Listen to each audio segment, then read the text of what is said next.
네, 마가복음 6장 34절부터 44절까지 말씀 우리 화면에 나옵니다. 다 같이 일어나셔서 한 절씩 교독하겠습니다. 마가복음 6장 34절 제가 먼저 읽겠습니다. 예수께서 나오사 큰 무리를 보시고 그 목자 없는 양 같음으로 인하여 불쌍히 여기사 이에 여러 가지로 가르치시더라. 때가 저물어가매 제자들이 예수께 나와 여짜오되 이것은 빈들이요 날도 저물어 가니 무리를 보내어 두루 촌과 마을로 가서 무엇을 사 먹게 하옵소서. 여짜오되 우리가 가서 200데나리온의 떡을 사다 이르시되 너희에게 떡 몇 개나 있는지 가서 보라 하시니 알아보고 이르되 떡 5개와 물고기 2마리가 있더이다 하거늘 제자들에게 명하사 그 모든 사람으로 때를 지어 푸른 잔디 위에 앉게 하시니 때로 100명씩 또는 50명씩 앉은지라.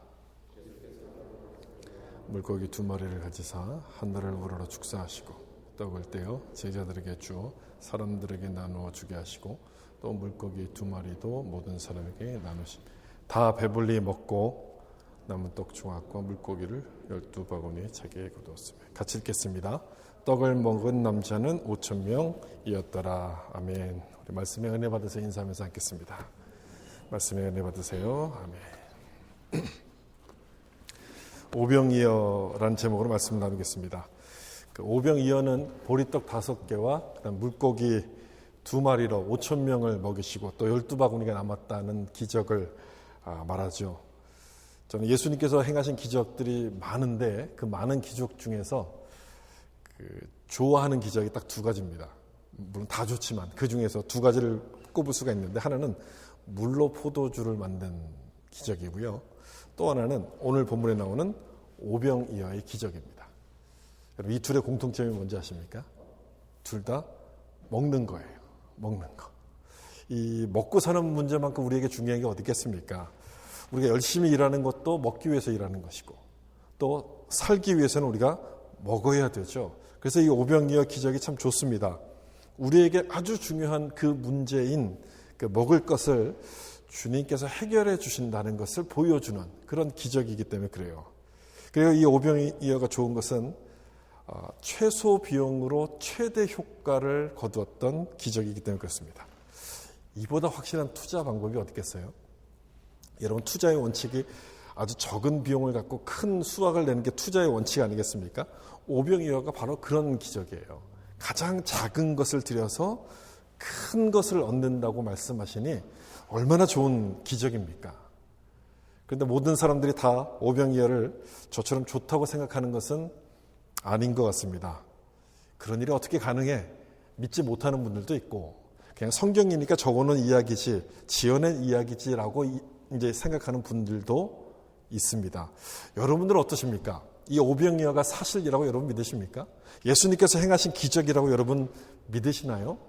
제가 물어보는 것은요, 여러분이 안 믿을까 봐 묻는 것이 아니라 이 오병이어는 믿음에 관한 문제이기 때문에 제가 질문을 좀 드리는 거예요. 믿음에 관한 문제입니다. 이 오병이어가 사실이라 해도 예수님에 대한 믿음이 없으면 믿지 못할 거예요. 그러나 예수님에 대한 믿음이 있다면 오병이어가 사실이든 사실이 아니든 상관이 없어요. 예수님의 능력을 믿는데 무엇을 의심하겠습니까?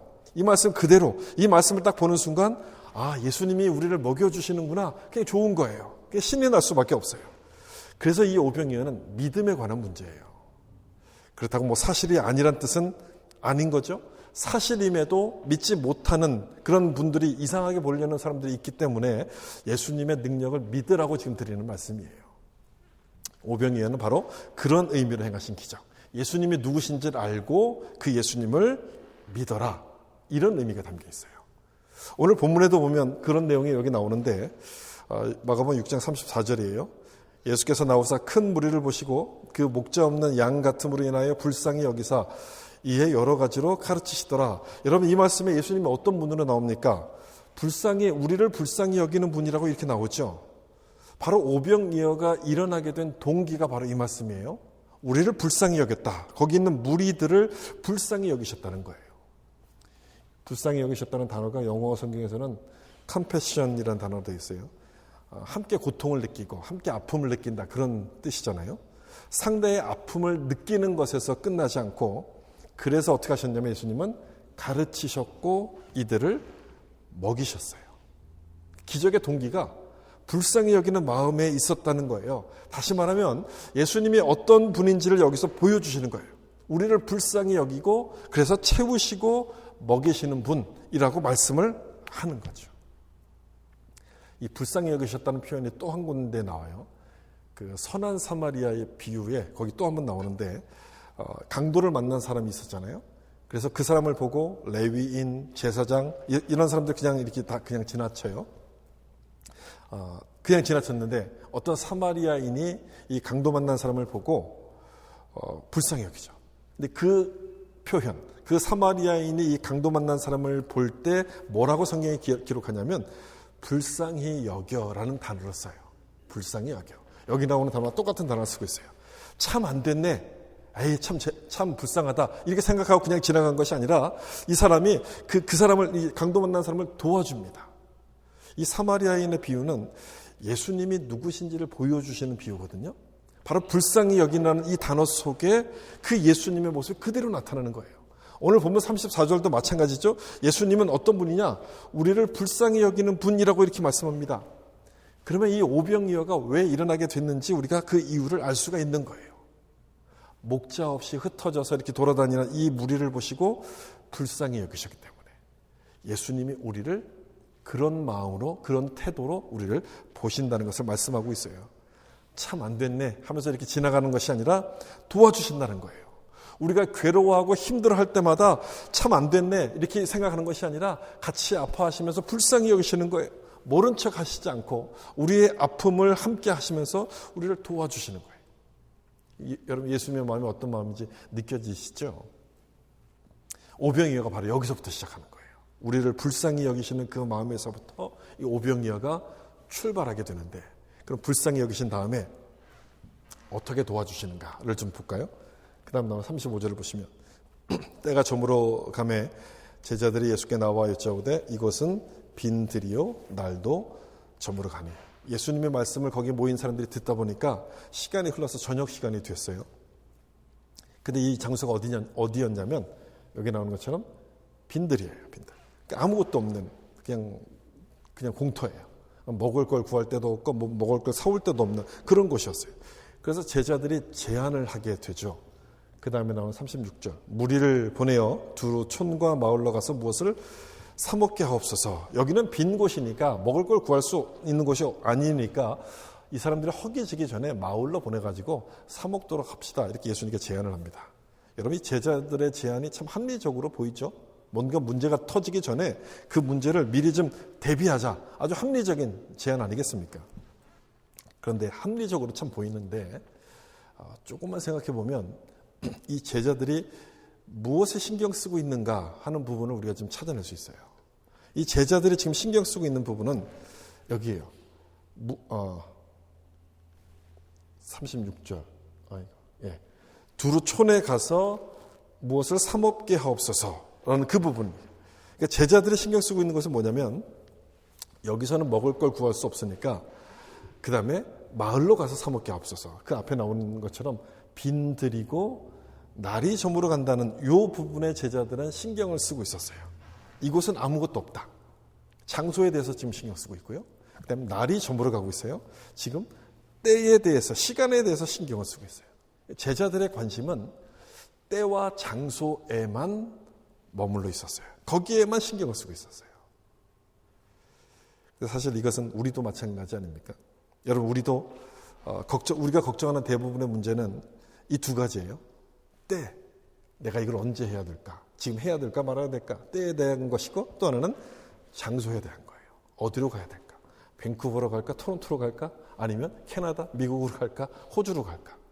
언제나 이것들이 우리들이 고민하고 우리가 신경 쓰는 그런 문제들 아닙니까? 이 두 가지가 항상 우리를 염려하게 만드는 문제인데 오늘 본문을 보면 여기에 대해서 관심을 갖는 사람들은 제자들밖에 없습니다. 진짜 걱정해야 될 사람들은 거기 모여있는 사람들 아닙니까? 이 사람들이 배를 골게 될 건데 배가 고파야 될 사람들인데 이 사람들은 전혀 신경을 쓰지 않아요. 그런데 이 제자들만 그 문제에 신경을 써요. 참 재밌지 않습니까, 이 상황이? 참 재밌는 모습이에요. 그래서 이 제자들이 막 걱정이 돼서 안달이 나가지고 이 사람들을 마을로 보내갖고 사 먹게 합시다라고 제안을 했던 것인데, 예수님께서는 뭐라고 말씀하시냐면 너희가 먹을 것을 주어라라고 말씀하시면서 이 제안을 거절하세요. 예수님의 관심은 이 사람들이 마을로 가서 사 먹는 것이 아니라 예수님이 누군지를 깨닫는 것에 있었기 때문에 그래요. 이들의 필요를 채우시는 분이 예수님이심을 알기를 원하셨던 거예요. 그게 예수님의 관심이에요. 예수님이 누군지를 알기 원하셔서 너희가 먹을 것을 주라고 이렇게 말씀하시지만, 제자들의 관심은요, 때와 장소에만 머물러 있었기 때문에 이 예수님의 뜻을 깨닫지를 못해요. 그래서 어떻게 합니까? 그 다음에 6장 41절을 보시면 예수께서 떡 5개와 물고기 2마리를 가지사 하늘을 우러러 축사하시고 떡을 떼어 제자들에게 주어 사람들에게 나누어 주게 하시고, 한 소년이 가져왔던 이 작은 도시락 떡 5개와 물고기 2마리를 축사하시고 이것을 나누어 주시면서 예수님께서 먹여주십니다. 예수님께서 먹여주세요. 여러분, 이 장면에서 별로 우리는 감동이 안 되잖아요. 근데 이 말씀을 읽는 유대인들에게는 아주 감동이었을 거예요. 왜냐하면 지금 이 장면이요, 모든 이스라엘 가정 안에서 행해지고 있는 식사 모습을 그대로 보여주는 장면이기 때문에 그래요. 유대인들은요, 식사할 때 이렇게 했대요. 아버지가 빵을 들고 그 다음에 하나님께 기도한 다음에 이 빵을 잘라서 이렇게 식구들에게 나눠줘요. 그러면 그 빵을 식구들이 받아서 먹고 아주 배부르게 되는 것이 일반적인 식사 장면이에요. 모든 유대인들 가정에서 벌어지는 모습이에요. 근데 그 모습이 바로 여기 나오는 모습과 똑같은 모습인 거예요. 그래서 42절 어떻게 됩니까? 다 배불리 먹었다라고 이야기하잖아요. 아버지가 나눠준 빵을 먹고 식구들이 배가 불렀던 것처럼 예수님이 주시는 빵을 아주 배불리 먹은 거예요. 그랬으니 지금 이 장면을 볼 때 유대인들은 뭘 떠올렸을까요? 배불려 먹여주시는 아버지의 모습이 떠올랐을 거예요. 그리고 또 하나가 생각났을 거예요. 이스라엘 백성들이 출애굽한 다음에 광야에서 먹을 것이 없었을 때 하나님께서 만나를 보내주시잖아요. 만나. 이 만나가 상징하는 게 뭡니까? 먹여주시는 하나님, 채우시는 하나님을 상징하는데, 바로 이 오병이어가 그 모습을 떠올리도록 하셨을 거예요. 하나님의 백성을 먹이시는 것, 그 모습을 떠올리도록 하셨을 거예요. 그리고 여러분, 이 말씀도 좀 주목해 보셔야 되는데, 마가복음 6장 43절입니다. 남은 떡 조각과 물고기를 12바구니에 차게 거두었으며, 여기서 바구니라는 부분을 좀 주목해서 보셔야 돼요. 별것 아닌 것 같잖아요. 그냥 지나치기 쉬운데 여긴 바구니라고 이렇게 기록을 하고 있어요. 근데 이 오병이어와 아주 비슷한 기적이 한번 마가복음 8장에 가면 나오거든요. 거기는 떡 7개와 물고기 2마리. 그래서 7병이어라는 기적이 거기 나와요. 그리고 그걸 먹고 7 광주리가 남았다 이렇게 되어 있어요. 거기서는 7 광주리라고 쓰고, 여기서는 뭐라고 써요? 12 바구니라고 써요. 이럴 때는 좀 같이 읽어주셔야지 뭔가 이렇게 돼요. 여기 뭐라고 돼 있어요? 바구니라고 돼 있어요. 아까 거기서는 7병이어에서는 광주리라고 돼 있어요.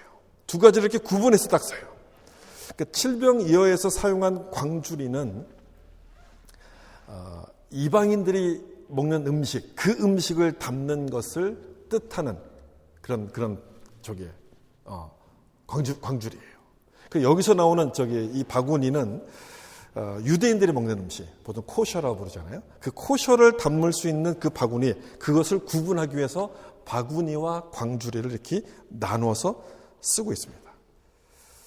이렇게 구분했던 것은요, 7병이어가 일어났던 기적이 그 지역이 이방인들이 사는 지역이에요. 그리고 지금 오병이어는 벳세다거든요. 유대인들이 사는 지역에서 일어난 기적이에요. 그러니까 지역이 구분이 되는 거죠. 사람들이 대상이 달라요. 다시 말하면 지금 오병이어는 이들이 이스라엘, 하나님의 백성임을 지금 강조하는 뜻에서 바구니라고 지금 쓰고 있는 거예요. 그리고 이 음식을 먹고 난 다음에 12바구니가 남잖아요. 이 12은 이스라엘 12지파를 상징하는, 그래서 이스라엘을 상징하는 것처럼 보이는 겁니다. 따라서 이 오병이어의 기적은 아버지 되신 하나님이, 아버지 되신 예수님께서 당신의 백성을 먹이신다는 것을 보여주는 그런 상징과도 같은 거예요. 아버지가 우리를 먹이시는구나. 이걸 딱 보여주는 거예요. 여러분, 아버지는 자식들이 좋아하는 것을 먹여주고 싶어 하잖아요. 자식들이 좋아하는 음식을 주고 싶어 합니다. 아무거나 다 먹어라 이렇게 말하지 않아요. 좋아하는 걸 주고 싶어 해요. 마찬가지죠. 예수님도 마찬가지예요. 여기 바구니에 담아줬다고 이야기하지 않습니까? 만약에 이 음식이 광주리에 담아야 될 음식이었다면 이건 줘도 먹을 수가 없는 거예요. 이건 절대 먹을 수가 없어요. 이거 줄 테니까 그냥 먹어. 이런 식이 아니었다는 거예요. 예수님이 주시는 것은 어떤 그릇에 담아야지 이 사람들이 좋아한다는 것까지 아시고 거기에 맞춰가지고 아주 세밀하게 이들의 필요를 채워주셨다는 거예요. 아주 세밀하게. 채워주셔도 그냥 채워주시는 것이 아니라 그들의 필요를 아시고 세밀하게 채워주시는 분. 이것이 바로 불쌍히 여기셔서라는 그 뜻이에요. 불쌍히 여기셔서 이들의 필요를 세밀하게 채워주세요. 이러면 제 감동되지 않습니까? 참 감동돼요. 감동적이에요. 이 내용을 잘 묵상하면 참 감동적이에요. 내가 뭘 좋아하는지를 아시고 거기에 맞춰서 우리에게 채워주시는 거예요. 저는 커피를 마실 때 큰 머그컵에다 이렇게 담아서 마시는 걸 되게 좋아하거든요. 주님께서 그렇게 채워주신다는 거예요. 에스프레소 요만한 잔에다가 찔끔 담아가지고 그냥 먹어. 이거밖에 없어. 이거 먹어. 이렇게 주시는 것이 아니라 내가 뭘 원하는지를 아시고 거기에 딱 맞춰서 아주 세밀하게 우리를 채워주신다는 거예요. 그래서 우리를 감동케 하신다는 거예요. 이것이 예수님께서 우리를 이제 보시는 모습, 마음, 예수님의 그 사랑을 좀 느껴보라고 우리 가운데 이렇게 말씀하는 거예요. 여러분, 예수님이 이런 분이라면 정말 우리의 필요를 채우시고 우리의 모든 것을 세밀하게 채우시는 분이라면 내가 빈 들에 있다 할지라도 여러분 걱정이 되겠습니까? 날이 어두워진다 할지라도 여러분 걱정이 될까요? 염려가 될까요? 아니죠. 염려가 되지 않아요. 때와 장소를 떠나서 염려하지 않고 이 예수님 한 분으로 우리는 만족하게 될 거예요. 예수님만 있으면 다 됩니다라고 그렇게 고백하게 될 거예요. 어떤 책에서 이 오병이어를 이렇게 표현하는 걸 읽었어요. 예정에 없던 사건, 예정에 없던 기적, 이렇게 표현하는 걸 본 적이 있어요. 원래 예수님께서는요, 한적한 곳에 가서 쉬시려 했거든요. 그런데 한적한 곳에 가서 쉬려고 했는데 너무 많은 사람들이 예수님이 가는 걸 보고 따라온 거예요. 할 수 없이 불쌍히 여기셔서 이들에게 계획에 없던 오병이어 기적을 베푸시게 되는 거죠. 사실 이 오병이어 기적은요, 예수님의 기적 가운데 아주 중요한 기적이에요. 예수님의 신성, 그러니까 하나님과 동일하신 신성을 나타내는 기적이기 때문에 굉장히 중요한 기적이거든요. 이 중요한 사건, 이 중요한 기적이 예정에도 없이 일어났다. 여러분, 이건 뭘 말할까요? 지금 이 기적을 받고 있는 이 사람들을 예수님께서 그만큼 사랑하셨다는 뜻 아닙니까? 예정에 없었지만 이들의 필요를 보시고 당장에 그것을 채울 만큼 이 사람들이 중요했다는 거예요. 오병이어는 여러분 그런 의미가 이 안에 담겨져 있어요. 우리를 너무너무 사랑하셔서 채우시는, 그리고 먹여주시는 그 예수님의 사랑을 보여주시는 그런 기적인 거예요. 그러므로 내가 계획한 대로 되지 않는다고 해서 우리는 낙심할 필요가 없습니다. 예수님은 예정에도 없는 기적을 베푸시는 분이시기 때문에 낙심하지 마시고 반대로 이렇게 생각하셔야 돼요. 계획대로 안 된다 할지라도 계획대로 안 된다면, 내 생각대로 되지 않는다면 오병이어가 일어날 때구나. 예수님께서 이제는 날 채우실 때가 됐구나. 주님의 은혜가 임할 때라고 여러분 그렇게 믿으셔야 되는 거예요. 아멘입니까? 그렇게 믿으셔야 돼요. 여러분, 이민자로 사는 게, 외국에 산다는 게 얼마나 힘듭니까? 여러분 원하는 대로 됩니까? 절대 안 돼요. 외국에 나오면 특히 알잖아요. 내가 원하는 대로 되는 게 하나도 없어요. 오히려 내가 원하는 대로 되면 그게 이상한 거예요. 때의 문제가 있어요. 시간의 문제가 참 괴롭혀요. 그래서 우리가 어디로 가야 될까? 우리 자녀들이 어느 학교로 가야 될까? 얼마나 고민이 많아요. 때와 장소에 대한 문제가 우리를 끊임없이 힘들게 하고 괴롭히지만 우리 주님은 그보다도 훨씬 더 좋은 것을 우리를 채우시는 분임을 이 오병이어를 통해서 여러분 확인하셔서 모든 걱정과 염려를 내려놓고 주님을 의지할 수 있는 여러분 되시길 예수님의 이름으로 축복합니다. 그 다음에 38절을 좀 보시면 이렇게 되어 있어요.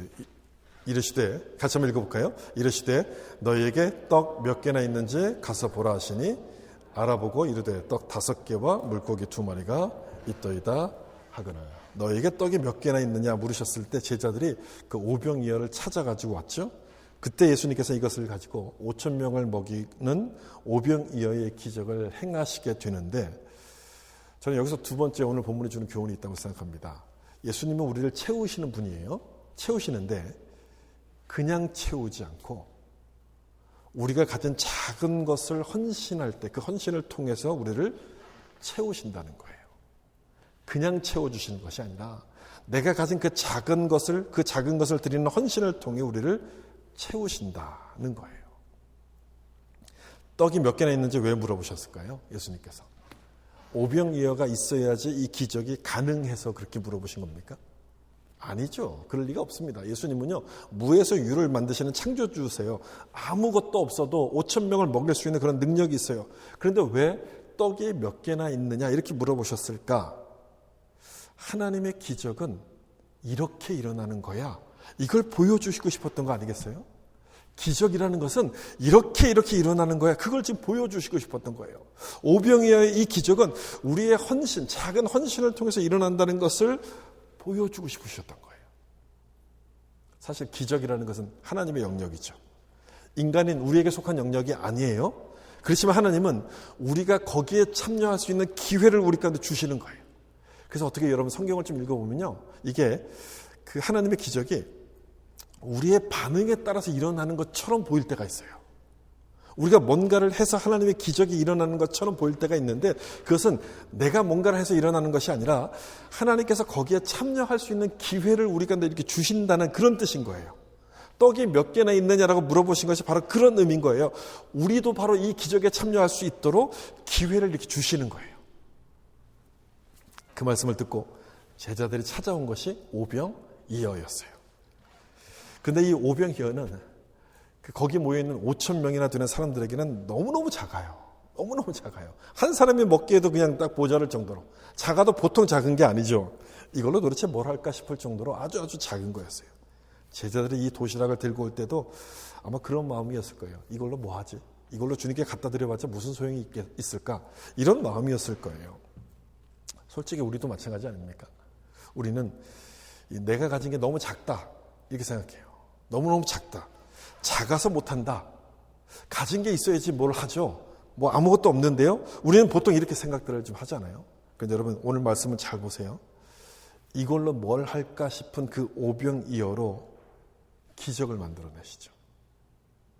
이걸로 뭘 할까 싶은 그것을 가지고 기적을 만드세요. 오늘 제목이 오병이어 아닙니까? 오병이어 기적 아닙니까? 여러분 그런 기적이 있으려면 뭐가 있어야 돼요? 오병이어가 있어야 돼요. 오병이어가 굉장히 중요한 부분이에요. 그게 있어야지만 기적을 만든다 그런 의미가 아니라 너무너무 작다 할지라도 오병이어는 내가 생각하는 너무 작은 건데 그 작은 것이라 할지라도 그것이 바로 기적의 시작이 된다는 것을 설명하는 거예요. 내가 생각하는 그 작은 것, 내가 작아서 못한다고 할 때, 없어서 안 된다고 하는 그 순간이 바로 기적의 출발점이 될 수 있다는 거예요.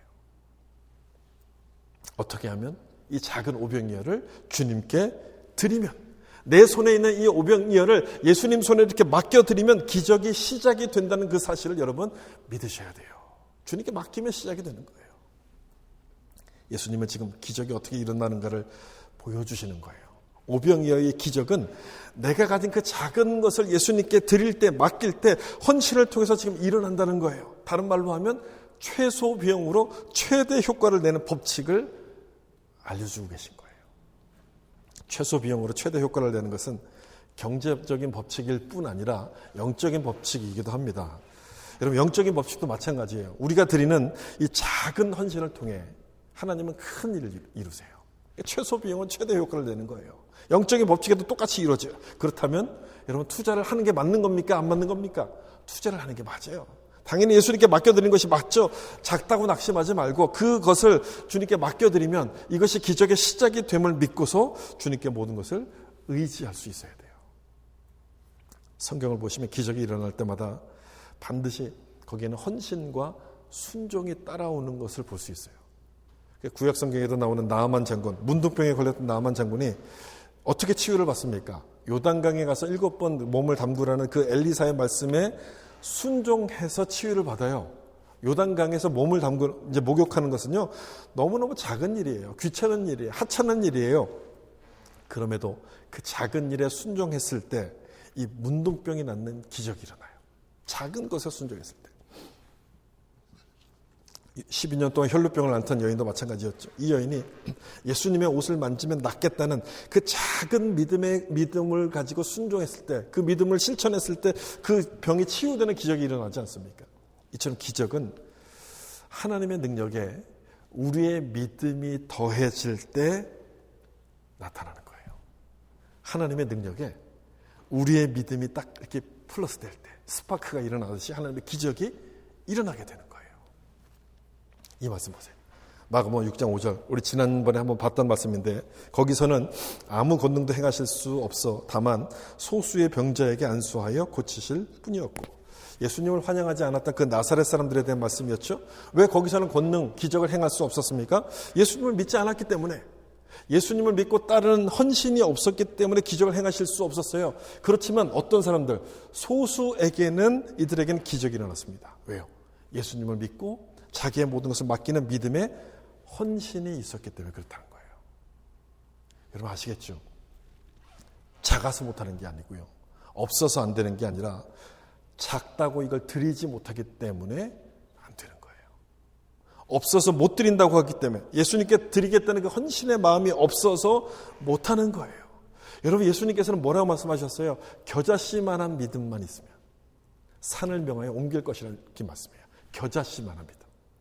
겨자씨만한 믿음은요, 점 하나 딱 찍었을 때 아주 작은 거예요. 겨자씨만한 믿음. 우리는 자꾸 크기를 따지는데 예수님은 헌신을 따져요. 너 믿음이 크냐 작으냐, 우리는 그걸 따져요. 너 믿음이 얼마나 커, 얼마나 작아, 이걸 따지는데 예수님은 작든 크든 상관없이 너 헌신하고 있냐 안 하고 있냐, 이걸 따지는 거예요. 예수님은 크든 작든 그대로 드릴 수 있는 그 헌신과 순종, 그것을 통해서 이 오병이어의 기적을 만들게 된다는 것을 우리한테 말씀하고 있어요. 다시 반복하지만 작아서 못하는 게 아니라 예수님이 사용하도록 드리지 않기 때문에 못하는 거예요. 아무것도 일어나지 않는 거예요. 없어서 안 되는 것이 아니라 예수님께 맡기지 않기 때문에 안 되는 거예요. 예수님은 너가 가진 것이 무엇이냐라고 물어보고 계시는데, 예수님 우리는 아무것도 없어요, 내가 너무 작아서 아무것도 못하고 있어요 라고 그렇게 대답을 하고 있는 거예요. 작은 게 중요한 게 아니고요, 그걸 드릴 수 있는 헌신과 순종이 중요하다는 거예요. 아무리 작아도 상관없어요. 작아도 그것을 예수님께 드리면 그것을 통해서 오병이어의 기적이 시작된다는 거예요. 나에게는 왜 그런 기적이 없습니까, 주님? 왜 저 사람에게는 있는데 왜 나에겐 그런 기적이 없습니까? 여러분 그렇게 말하지 말고요, 내가 가진 오병이어를 주님께 드리면 기적이 일어나기 시작할 거예요. 내가 가진 그 작은 것을 주님께 맡기면 그 기적이 시작하게 될 거예요. 이 오병이어, 재물만을 의미하는 게 아니고 여러분이 가진 재능일 수도 있고요, 여러분이 가진 시간일 수도 있어요. 또는 여러분이 다른 사람에게 건네는 따뜻한 위로의 말 한마디도 오병이어가 될 수 있어요. 그 말 한마디가 무슨 도움이 되겠어? 그렇지만 그 말을 통해서 예수님의 위로가 그 사람에게 전해진다면 오병이어의 기적이 일어나게 되는 거예요. 작은 것을 가지고 큰 것을 이루시는 그 하나님의 놀라운 역사가 일어나게 되는 거예요. 여러분 그걸 잊으시면 안 돼요. 작은 것을 드릴 때 큰 기적이 시작한다. 여러분이 주님께 드릴 그 작은 오병이어는 무엇입니까? 그것을 드려서, 그것을 주님께 맡기셔서 오병이어의 기적을 경험할 수 있기를 예수님의 이름으로 축복합니다. 마가복음 6장 37절 말씀 우리 같이 한번 읽어보겠습니다. 대답하여 이르시되 너희가 먹을 것을 주라 하시니 여짜오되 우리가 가서 200데나리온의 떡을 사리이까. 오늘 말씀을 준비하면서 가장 기억에 남는 말씀이 바로 이 말씀이에요. 너희가 먹을 것을 주라. 오병이어의 클라이막스는 5,000명이 먹고 그 남은 음식이 12바구니에 담았다는 부분이 가장 클라이막스이겠지만 저에게는 이 말씀이 더 큰 의미로 다가왔어요. 너희가 먹을 것을 주라. 흥미로운 것은 오병이어의 기적이 바로 이 말씀에서 시작이 된다는 거예요. 여기서부터 시작이 돼요. 앞에서 오병이어가 예수님께서 우리를 채우신다는 뜻이라고 제가 설명을 드렸어요. 채우시는 은혜를 보여주시는 이 사건인데, 이 사건이 바로 이 말씀에서부터 시작해요. 너희가 먹을 것을 주라. 그럼 무슨 뜻일까요? 순서대로 보면 내가 줄 때 나를 채우신다, 그런 뜻이 되고, 반대로 나를 채우신 것처럼 이제 내가 그 일을 해야 되는구나. 다른 사람을 채우는 일을 해야 되는구나. 그렇게 우리가 볼 수 있습니다. 여러분, 예수님이 누구신지를 보여주시는 것은 잘 봐라가 아니라 잘 배우라, 이런 뜻이에요. 예수님이 누구신지를 우리가 공부하는 것은 점수를 잘 받기 위해서가 아니라 예수 믿는 우리가 어떻게 살아가야 될지를 배우기 위해서 예수님이 누구신지를 공부하는 겁니다. 마가복음 1장부터 8장까지에는요, 예수님에 대한 기적이 쭉 나와요. 예수님이 누구신지를 소개하는 내용이거든요. 이 예수님을 소개하는 것은 그 말씀과 소개함과 동시에 그 예수님을 우리가 닮아가야 될 것에 대해서 말씀합니다. 마가복음은 제자도를 굉장히 강조하는 말씀이거든요. 그 예수님을 닮아가라는 그 말씀인 거예요. 오늘 본문 오병이어 사건도 마찬가지죠. 이 기적을 통해 야, 놀랍다, 예수님은 이런 능력 있는 분이구나, 그렇게 알고 끝나는 것이 아니라 예수님이 우리를 먹이시고 채우시는 분, 그걸 배우고, 그리고 나면 예수님이 이런 분이라는 것을 우리가 깨닫게 되면 그 다음 이어지는 질문이 뭐겠습니까? 그러면 그 예수를 믿는 우리는 무엇을 해야 될까? 바로 여기로 이어지게 돼요. 그 예수를 믿는 우리는 도대체 뭘 해야 될까? 바로 여기에 대답이 있죠. 너희가 먹을 것을 주라. 바로 이 말씀이에요. 우리도 그 일을 하라는 거예요. 우리도 채우는 일을 하라고 이렇게 말씀하는 거예요. 이 말씀으로 오병이어가 시작되는 것은요, 우리도 예수님처럼 그렇게 채워주는 사람이 되기를 예수님께서 원하고 계신다는 거예요. 다른 사람에게 채워주는 사람이 되기를. 그런데 우리가 그걸 잘 못하지 않습니까? 잘 안 돼요. 우리는 뭔가 받는 걸 좋아하지 주는 걸 별로 그렇게 좋아하지 않아요. 우린 잘 안 돼요. 채워주는 사람이 잘 안 돼요. 어려워요. 왜 어려운가? 왜 못하는가? 두 가지 때문에 그렇다고 생각하는데, 첫 번째는 그런다고 뭐가 달라질까? 뭐 이런 생각 때문에 그래요. 이건 근본적인 해결책이 아니야 라고 생각하기 때문에 이걸 못해요. 우리가 다른 사람을 돕기에 싫을 때 자주 하는 핑계가 바로 이거예요. 이렇게 도운다고 뭐 도움이 되겠어? 이런 거잖아요. 근데 제가 앞에서 오병이어가 예정에 없던 기적이라고 말씀드리지 않았어요? 예수님께서 그들의 필요를 보셨을 때 계획에도 없었지만 기적을 베푸신 것처럼 우리도 그렇게 하라는 얘기예요. 우리도. 내가 계획하지 않았지만, 이건 계획한 적도 없지만 이 핑계 저 핑계 대면서 외면하지 말고 그들의 필요를 보면 그들을 도우라. 그렇게 말씀하시는 거예요. 계획이 없었어도 그들의 필요를 보면 도우라. 그걸 우리 가운데 말씀하시는 것이고, 또 하나 우리가 이걸 잘 못하는 것은 나도 없는데 라는 생각 때문일 겁니다. 나도 없는데. 여러분, 그래서 망설이는 것 아닙니까? 사실 가진 게 있어야지 주지, 뭐 이런 생각들 아니에요. 그래서 우리가 남을 못 돕는 거 아니겠어요? 제자들도 마찬가지였어요. 여기서 제자들, 예수님께서 너희가 먹을 것을 주라고 말씀하셨더니 제자들이 뭐라고 이야기하냐면 우리가 가서 200데나리온의 떡을 사다 먹이리까 그럴 만한 돈이 어디 있습니까? 이런 얘기예요. 그럴 만한 돈이 있었으면 했죠. 근데 그 돈이 없지 않습니까? 그런 뜻인 거예요. 이때 예수님께서 어떻게 하시냐면 오병이어를 가지고 축사하시고 이것을 가지고 그 많은 사람들을 먹여주세요. 없어서 못한다고 하는 그 제자들에게 그걸로도 충분히 할 수 있어. 그걸로도 넉넉히 할 수 있다는 것을 보여주시는 거예요. 나도 없는데 라고 하면서 망설이는 우리들에게 예수님은 너희가 먹을 것을 주라 이렇게 말씀하세요.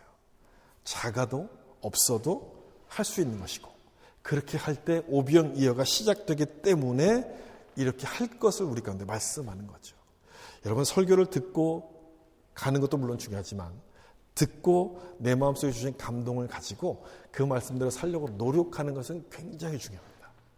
제가 자꾸만 설교 때마다 우리 삶이 달라져야 되고 우리가 이렇게 변화되어야 된다고 강조하는 것은 바로 거기에 있어요. 듣는 데 목적이 있는 것이 아니고 예수님이 누구신지를 알고 배우면 그 모습처럼 살아가는 것이 중요하기 때문에 그걸 강조하는 것이거든요. 이것도 마찬가지죠. 예수님의 그 기적을 보았으면 우리도 그 모습을 닮아서 그렇게 살아가는 거예요. 예수님께서 주라고 하셨으면 우리도 같이 줄 수 있는 사람이 되어야 되는 거예요.